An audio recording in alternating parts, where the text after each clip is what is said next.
आपकी प्रॉपर्टी को टैच कर सकता है। साथियों, आपके पास पैसे हैं तो इनके पैसे दे दें और मरे हुए सांप को अपने गले से निकाल लें। नहीं पैसे हैं तो राहु केतु ग्रह तो क्या करेगा, दुनिया का कोई ग्रह धरती पे आके आपका कुछ नहीं बिगाड़ सकता। और ये चवन्नी छाप तो सौदा ही कुछ नहीं है, इनका यमराज पे बैठे ही अमरदीप का ध्यान। कैसे आपकी प्रॉपर्टी को कोई भी bank, NBFC company unsecure loan में अटैच कर सकता है, उसकी ऑक्शन कर सकता है, बोली कर सकता है, और कैसे आपका कानूनी रूप से लीगल वे में जाके आपका बचाव हो सकता है। साथियों, कोई भी बैंक या एनबीएफसी कंपनी अगर आपकी आर्बिट्रेशन की प्रक्रिया करता है, सोल आर्बिट्रेटर का नोटिस भेजता है, अगर कोई चवन्नी छाप आपको कह रहा है कि इसमें आपका मकान अटैच हो जाएगा, जमीन अटैच हो जाएगी, फैक्ट्री कारखाना हो जाएगा, तो 100% बकवास कर रहे हैं। आर्बिट्रेशन से सिर्फ आपकी चल संपत्ति को अटैच कर सकते हैं, मूवेबल प्रॉपर्टी को अटैच कर सकते हैं। अब आपकी जो प्रॉपर्टी है, जो अचल संपत्ति है, उसको अटैच कैसे कर सकते हैं, अनसिक्योर लोन में। अब सवाल ये आता है, किसी आदमी ने पर्सनल लोन लिया, बिजनेस एजुकेशन लोन लिया या क्रेडिट कार्ड का, जो आम आदमी है वो क्रेडिट कार्ड को लोन ही नहीं समझता, उसका नाम क्रेडिट कार्ड समझता है। ये प्री अप्रूव्ड लोन है और दुनिया का सबसे खतरनाक लोन यही है। सबसे ज्यादा नंगड़ इसमें ही होते हैं जो कॉमन मैन है, मीडियम फैमिली के आदमी है। बीपीएल में, गरीबी रेखा में से नीचे जाने का कारण ही यही है। मैं तो कह रहा है यार, ये क्रेडिट कार्ड बंद ही कर देने चाहिए। जब से क्रेडिट कार्ड बने तो गरीबी रेखा का दायरा बढ़ गया, सरकार के ऊपर भी बहुत ज्यादा पड़ता जा रहा है। अब सवाल ये आता है, किसी आदमी ने अनसिक्योर लोन लिया तो उसकी प्रॉपर्टी कैसे अटैच होगी? भाई वो तो ये सोच रहे हैं ना, अपना माइंड उसका सेटअप ही, मैंने प्रॉपर्टी तो मोर्गेज करी नहीं, मैंने अपना मकान तो रखा नहीं, दुकान तो रखी नहीं, कोई इनके पेपर नहीं दिए अपने, तो ये उसको अटैच कैसे कर सकते हैं? इनके पास राइट्स हैं, अधिकार हैं, ये आपके खिलाफ डीआरटी में जा सकते हैं, और डीआरटी के पास ये राइट्स हैं, वो आपकी प्रॉपर्टी को अटैच करने का ऑर्डर दे सकते हैं। अब सवाल ये आता है, ये इनके पास राइट्स कहां से आए? ये राइट्स आपने इनको दिए थे जब आपने लोन लिया था, एक लोन एग्रीमेंट पे साइन किया था। एग्रीमेंट एक्ट 1873 1873 में एक एग्रीमेंट एक्ट बना था ब्रिटिश काल में, तब से लेके आज तक चला रहा है। नाम उसका चेंज हो गया, लेकिन बेसिक प्रिंसिपल कभी चेंज नहीं होते। अगर बहुत से आदमियों ने ऑनलाइन लोन ले रखा है, वो कह रहे जी हमने तो किसी पे साइन ही नहीं करे।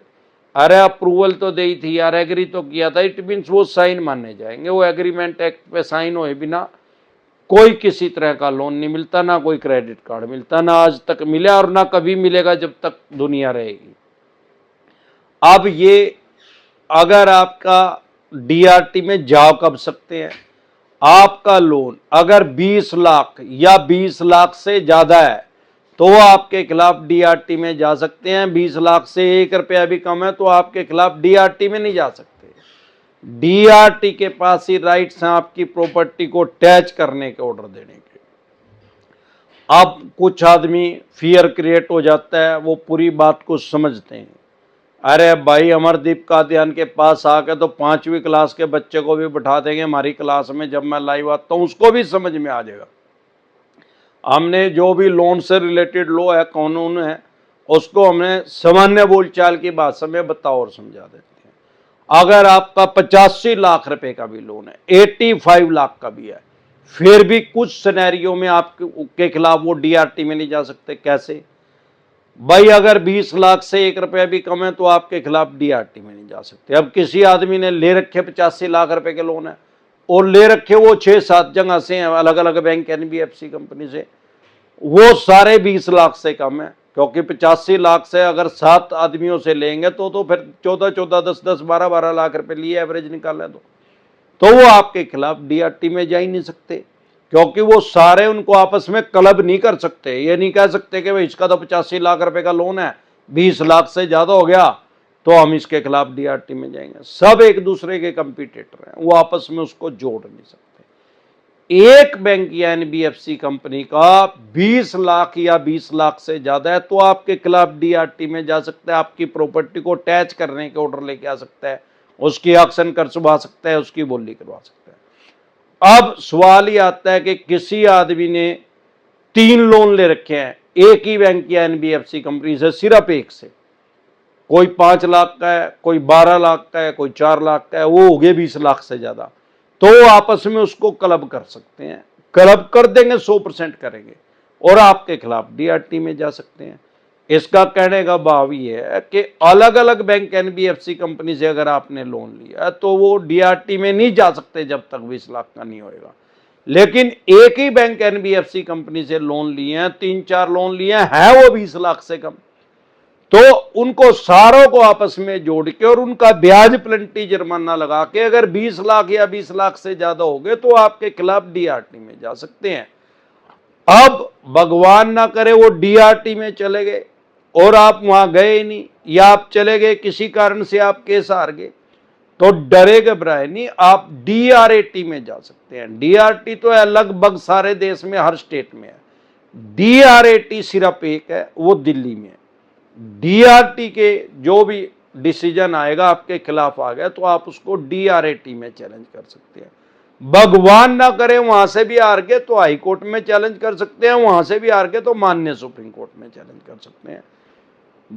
40-45 साल लगेंगे सारी कानूनी प्रक्रिया होने में, तब तक हरिद्वार जाने का ही टाइम आ जाएगा। ये सेटलमेंट ही करना चाहते हैं अनसिक्योर लोन में, तो और कुछ नहीं बिगड़ेगा। और निंजा टेक्निक यूज करके आप इनको, ये डीआरटी में भी चले जाएं तब भी आप अपनी प्रॉपर्टी का बचाव कर सकते हैं।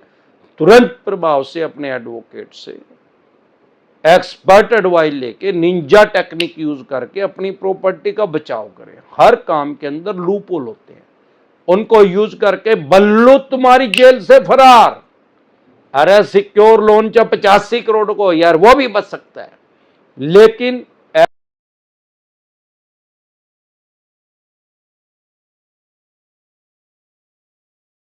होगी फर्स्ट स्टेज में चला गया या डायग्नोस होते ही चला गया तो पूरे पूरे चांस है डॉक्टर उसको बचा लेगा। वो गए ही थर्ड स्टेज में, फिर पूरे पूरे चांस है कि वो मरेगा। डॉक्टर डॉक्टर यार, वो भगवान थोड़ी है कोई। ऐसे ही लोन की कैंसर है, अगर कोई आदमी बहुत ज्यादा लेट जाएगा, कितने मर्जी एक्सपर्ट के पास जाएगा, तो फिर पूरे पूरे चांस है वो प्रॉपर्टी नहीं बचेगी। इसीलिए बोलता हूं प्रिवेंशन बेटर देन क्योर, इलाज से हमेशा परहेज बेहतर है। अगर आपकी 3 EMI डिफॉल्ट हो गया, कोई सिक्योर लोन है तो सरफेसी एक्ट का नोटिस आ गया होगा। अगर एक भी EMI डिफॉल्ट नहीं हुई, आपको ऐसा लगता है आप फाइनेंशियल डाउन है किसी भी कारण से और फ्यूचर में आप नहीं दे पाएंगे, तुरंत प्रभाव से एक्सपर्ट एडवाइस लेके अपनी प्रॉपर्टी का बचाव करें।